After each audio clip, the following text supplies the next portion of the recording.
Olá, tudo bem? Partindo daí, né, do sentido da corrente, nós comentamos sobre a intensidade da corrente. Ele é dado por essa fórmula, né? E qual que é a fórmula da intensidade? É a carga elétrica que você transporta de um canto ao outro por unidade de tempo, né? Então, esse sentido, essa carga elétrica transportada, ela é dada por coulombs por segundo, né? A quantidade de carga elétrica que os íons vão transportar. E isso aí se dá o quê? A corrente elétrica. Então, a corrente elétrica, a definição dessa corrente elétrica é a intensidade da corrente elétrica, a intensidade de cargas que são transportadas por unidade de tempo. E ele é dado por ampere, tá? Então, essa é a unidade que nós iremos utilizar. Então, por exemplo, vamos dar alguns exemplos aí de como que seria essa carga aí. Esse exemplo aí, ele vai ser trabalhado aí ao longo das nossas aulas, tá? Então, depois a gente abre aí para trabalhar, mas pelo menos esse inicial já está trabalhado. Então, por uma seção transversal de um fio condutor passam 15 coulombs em 3 segundos, uma unidade de tempo, né? Calcule a intensidade da corrente elétrica, ou calcule a corrente elétrica, o I, né? Que é essa corrente elétrica. Então, olhando a fórmula, né? São 15, né? Quantidade de carga, 15 coulombs, passando em 3 segundos. Então, se você for dividir, vai dar 5 ampere. Então, olha lá, a intensidade da corrente é 5 ampere. Então, 5 quantidade de carga por uma unidade de segundo. É exatamente isso. Muito fácil, né? Barbada, né? Esse aí, né? Coloquei alguns exemplos aí só para a gente dar uma olhada, tá? E esse segundo exemplo aí é um exemplo um pouquinho mais trabalhado, né? Que é um aparelho elétrico admite uma intensidade, ele tem uma capacidade, ele tem, não consegue passar mais do que isso. Máxima de 10 ampere. Então, se passar mais do que 10 ampere, ele queima. Essa será ligada a um fio condutor, pelo qual será fluído 15 coulombs em 2 segundos. Responda, né? Se o aparelho elétrico for ligado nessas condições, o que ocorrerá com ele? Então, olha lá, e por quê, né? Então, fazendo o cálculo, né, nós temos a quantidade de carga 40 em 2 segundos, fazendo essa divisão, aplicando basicamente na fórmula, né? Então, passa 20 ampere. A corrente é de 20 ampere. E ele admite somente 10. Então, o que, que acontece? Concluindo, o aparelho vai queimar, né? Ele vai queimar. É a quantidade máxima, né? Ele sofrerá um curto, né?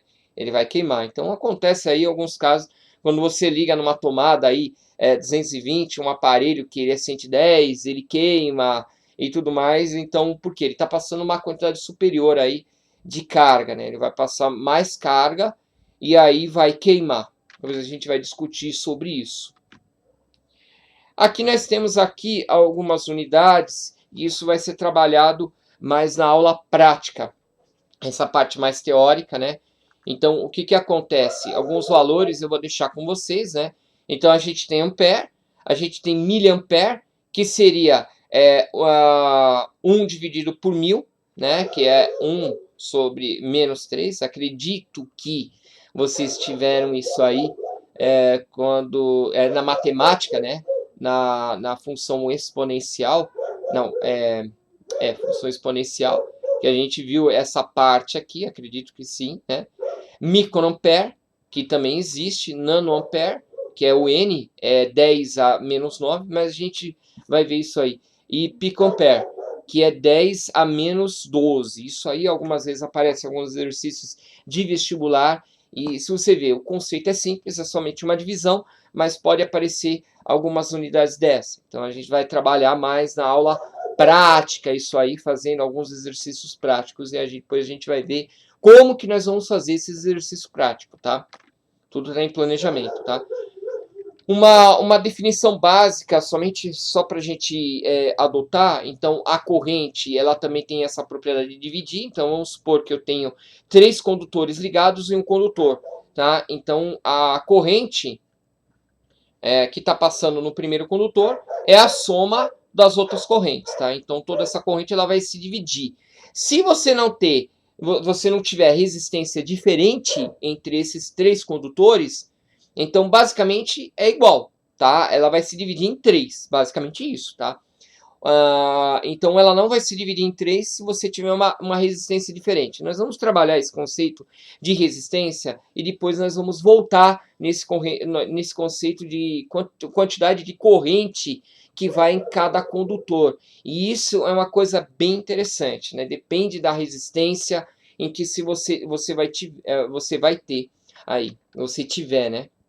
Então, genericamente, nós temos aí a corrente I é a soma das outras correntes, tá? Então, por enquanto, a gente pensa como correntes iguais.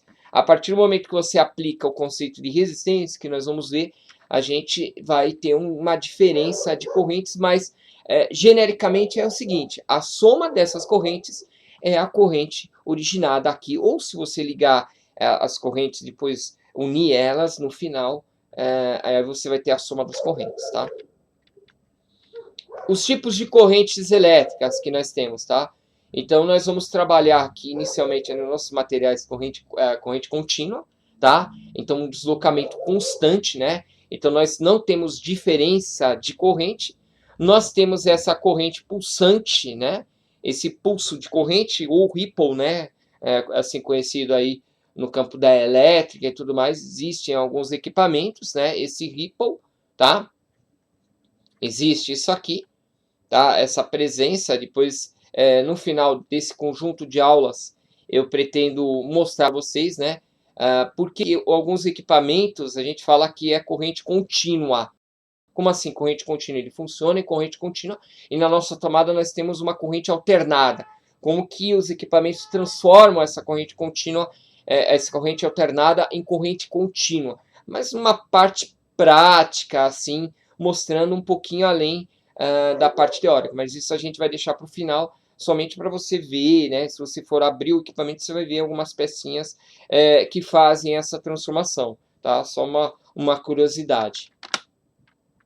E aqui nós temos a nossa corrente alternada, né? Que ela normalmente vem aí na nossa rede elétrica. A gente manda aí corrente alternada, tá?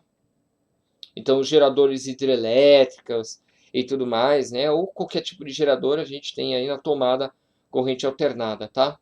Então, ela vai... Nós temos a fase e o neutro, tá? O neutro, ele não tem corrente nenhum, ele vai pegando a corrente. A fase, ela manda a corrente uma hora mais, outra hora menos, outra hora mais. Então, outra hora, o fluxo de corrente ele vai num sentido, e aí o fluxo de corrente vai em outro sentido, tá? Então, nós temos aí a corrente alternada na nossa rede elétrica. E os efeitos da corrente, que eu tinha comentado, adiantado, eu achei por bem colocar, né? Então, assim, nós temos o efeito térmico, né? Então, esses íons livres que eu tinha comentado na aula anterior, né? Eles são acelerados no interior do condutor, né? E eles colidem, né? Eles fazem essa colisão. E aí, o que acontece, né? Tem o efeito da vibração deles, né? A colisão, né? Aumenta a vibração desses elétrons, né? E aí, o que acontece? A gente tem a eliminação de energia, né? A gente tem essa energia elétrica transformada em energia térmica, né? Em Joule, né? O efeito Joule, que ele vai transformar, vai ter essa transformação, essa colisão, né? Essa vibração aumenta a temperatura do condutor. Então, nós temos isso no chuveiro elétrico, na resistência. Então, por exemplo, se você tem uma grelha, né? Aquelas grelhas lá, eu tenho aqui, por exemplo, aquela chapa, né? A chapa elétrica. Então, na verdade, você tem uma resistência, você tem um condutor enrolado, né? Você tem tipo uma bobininha enrolada, né? E aí, para quê? Para que tenha mais fios, né? Maior quantidade de calor por unidade de espaço. Então, você tem ali um aumento de temperatura considerável.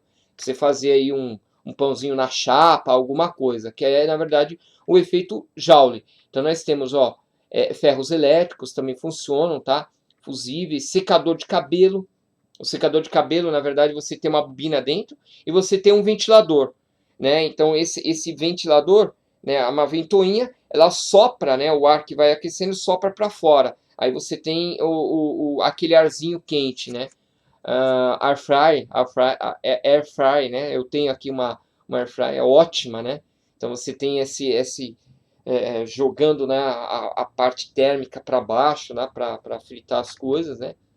Chapinha nas meninas, né? Lâmpada incandescente, você vê que a lâmpada aquece pra caramba, né? Então, por que a lâmpada incandescente gasta mais? Porque ela transforma a energia elétrica em iluminação, mas ela também transforma em térmica, né? Então você perde a parte térmica, você não é necessário para iluminar alguma coisa. Então você está gastando também energia para aquecer o ambiente. O efeito químico, né? Então você pode ter oxigênio, liberação de oxigênio, efeito magnético, né? Entre o condutor forma, né? Ele produz perto do condutor um campo eletromagnético. Então você tem ali até um ímã elétrico. Daria para fazer aí talvez uma experiência, algumas aulas de física, né? Do ímã elétrico, você enrolar um fio num parafuso. Esse parafuso, a hora que você liga, né? Em uma extremidade de um diferencial numa DDP, né, que seria uma pilha, ele forma um campo elétrico, e esse campo elétrico atrai outros metais e tudo mais, bem interessante. Tá? Depois eu vou mandar um vídeo para vocês, sair um pouco fora do nosso objetivo, mostrando aí alguns experimentos que podem ser feitos, talvez, né? Aqui nós temos, aqui apareceu a lâmpada primeiro. Bom, o efeito luminoso, né, também, né, a consequência do efeito Joule, né? Então, o que acontece? Ele aquece aqui, né? E aí nós temos aqui o aparecimento da luz visível, né? É basicamente um curto que, na verdade, vai eliminar a luz, né? Aqui nessa... Nós temos também dentro dessa parte de vidro, nós temos um gás, né? Um gás que ele faz essa transformação aí. Efeito fisiológico, né? O choque. Depois eu deixo para vocês darem uma olhada, uma lida aí bem interessante. Eu achei muito interessante esse texto. Coloquei aí para como é o material, né? Híbrido, né? Então o choque ele é um efeito fisiológico que nós temos, né? Só uma curiosidade, né? O corpo, né? Ele aceita ali entre 1 mA e 10 mA apenas formigamento, né? Então isso aqui formigamento. Não sei se vocês já fizeram, né? Para ver se a bateria tá boa ou não. Colocar a bateria na língua, tá? Eu não falo para não colocar, mas eu coloquei. Se colocava antigamente, né? Hoje a gente sabe, né? Não, se quiser colocar, não vai matar, né? Mas você sente aquele formigamento, né?